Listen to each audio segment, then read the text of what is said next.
History is not just a collection of dates and dusty facts. It is a grand, sprawling epic filled with stories that can shock, inspire, and sometimes simply beggar belief. War, in particular, has a way of producing scenarios so strange, so daring, so utterly improbable that they sound like they belong in a Hollywood blockbuster rather than a history textbook. These are the moments when human ingenuity, sheer desperation, or bizarre twists of fate collide on the battlefield, creating legends that are passed down through the generations. They remind us that behind the grand strategies and political maneuvers, war is an intensely human affair, full of chaos, courage, and moments of pure madness. We often think we know the major conflicts of the past. In the midst of the Second World War, the United States was locked in a brutal struggle against the Empire of Japan across the vast Pacific Ocean. One man was seen as the mastermind behind Japan's naval strategy, the architect of the devastating attack on Pearl Harbor, Admiral Isoroku Yamamoto. He was a brilliant, revered, and highly effective leader. For the Americans, he was a symbol of Japanese military power, and taking him out of the picture became a top priority. But how could they possibly target one specific man in the middle of a massive, sprawling war? The answer came through a stroke of incredible luck for the Allies.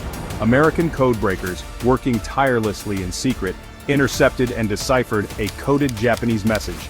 The message was pure gold. It contained Admiral Yamamoto's exact travel itinerary for an upcoming inspection tour in the Solomon Islands.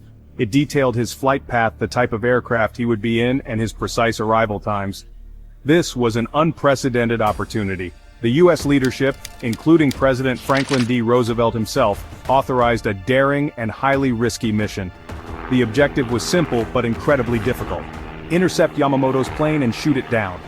The mission was codenamed Operation Vengeance. The challenge was immense. Yamamoto's flight would be deep within enemy-held territory, far beyond the normal range of American fighters. A special squadron of P-38 Lightning fighters was chosen for the task. These planes were fitted with extra fuel tanks to make the long journey. The pilots had to fly for over 2 hours at wave-top level, maintaining complete radio silence to avoid detection by Japanese radar. This was a mission that required extraordinary skill and precision.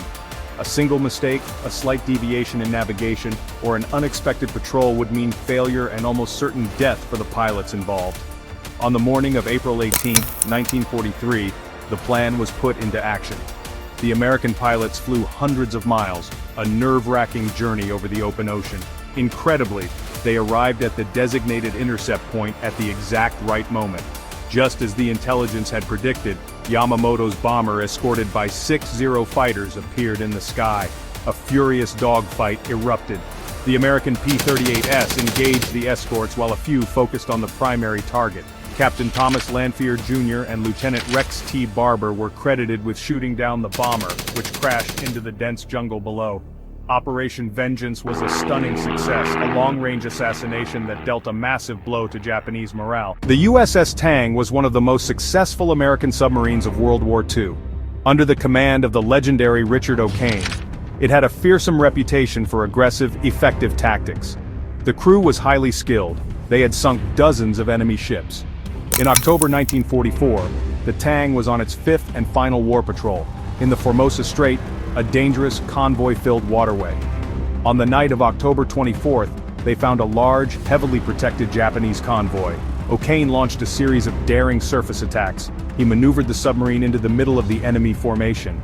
Torpedoes flew. Ships exploded into flames. The Tang dodged escorts and return fire, sinking ship after ship. As the engagement ended, the sub had only 2 torpedoes left. They targeted a damaged transport. They fired torpedo 23. It hit. Then they fired torpedo 24, the last one. But something went horribly wrong. The torpedo malfunctioned. It ran in a wide circle, curving back toward the Tang. On the bridge, the crew watched in horror. They tried an emergency maneuver. Too late. The rogue torpedo struck the stern, triggering a catastrophic explosion. The Tang sank stern first to the bottom, 180 feet down. Only 9 men survived the initial blast, including Commander O'Kane. They spent the night clinging to debris in cold, dark water.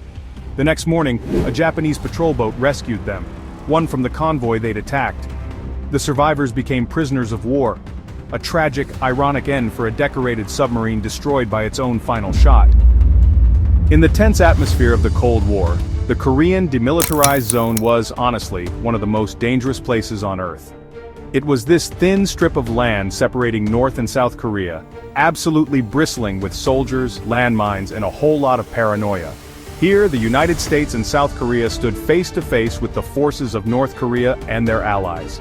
Now, in the summer of 1976, this simmering tension was about to boil over because of, well, a single tree. A 40-foot poplar tree stood in the joint security area, and it was blocking the line of sight between two United Nations command posts, so a routine trimming operation was scheduled. On August 18, 1976, a group of American soldiers went out with axes to prune the tree.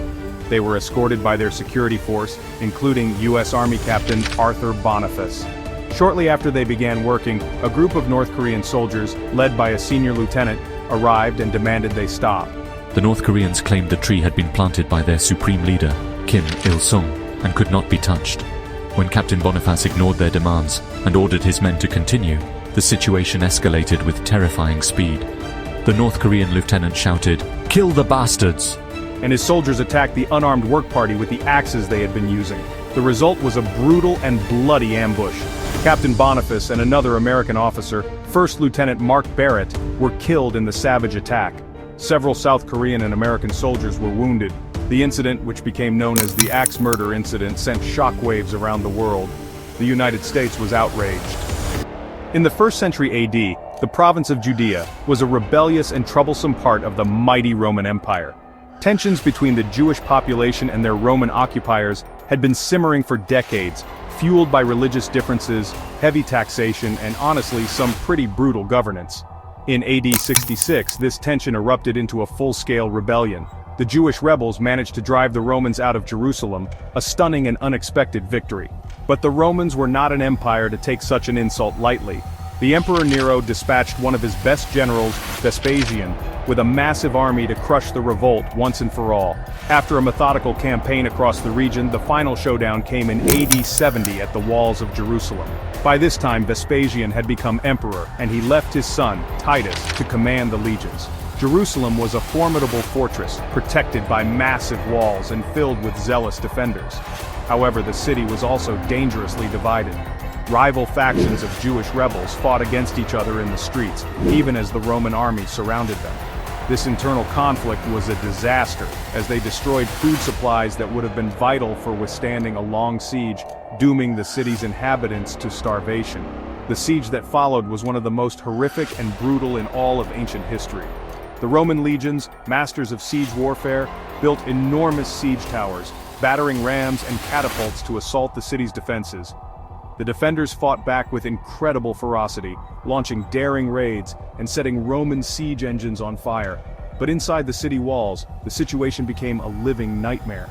As the food ran out, starvation took hold. The historian Josephus, who was an eyewitness, described scenes of unimaginable horror, with people eating leather, grass, and eventually one another. The city slowly starved and bled as the Romans relentlessly tightened their grip. After months of grinding, brutal combat, the Romans finally breached the city's last line of defense. What followed was not a battle, but a massacre. The enraged Roman soldiers poured into the streets, killing anyone they found, men, women, and children.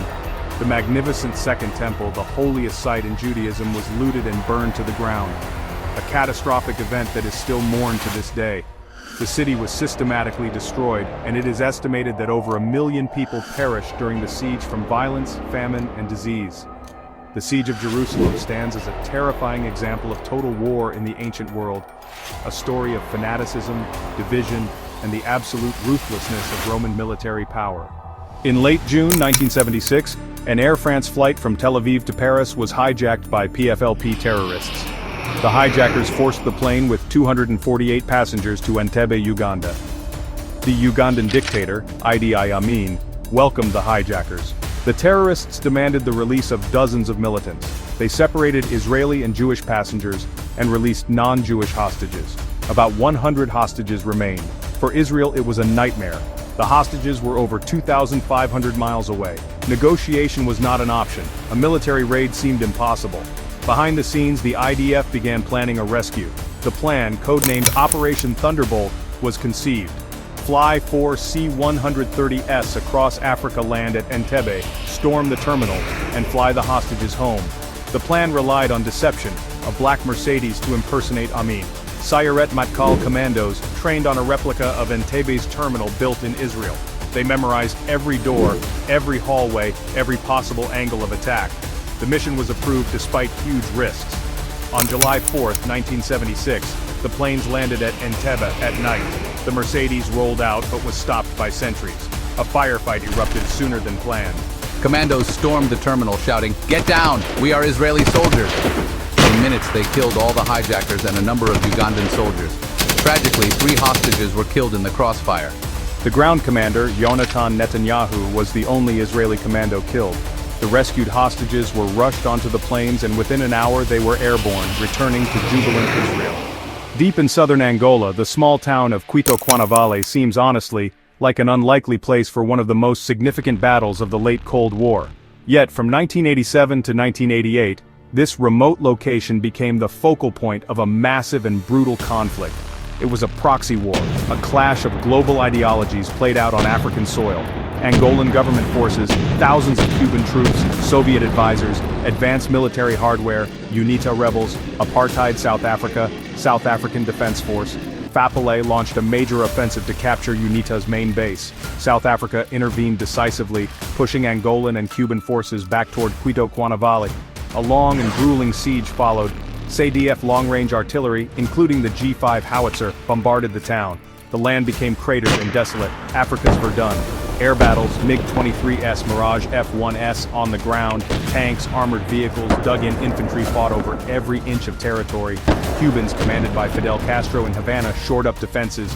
Minefields, anti-tank positions turned the area into a fortress. A brutal stalemate with heavy losses. No clear battlefield victor, but huge strategic consequences. SADF failed to take the town. South Africa was pressured politically and militarily. The stalemate led to the New York Accords, withdrawal of Cuban troops, and independence for Namibia. Many historians link Quito-Quanavale to accelerating the end of apartheid, a forgotten battle with world-changing consequences.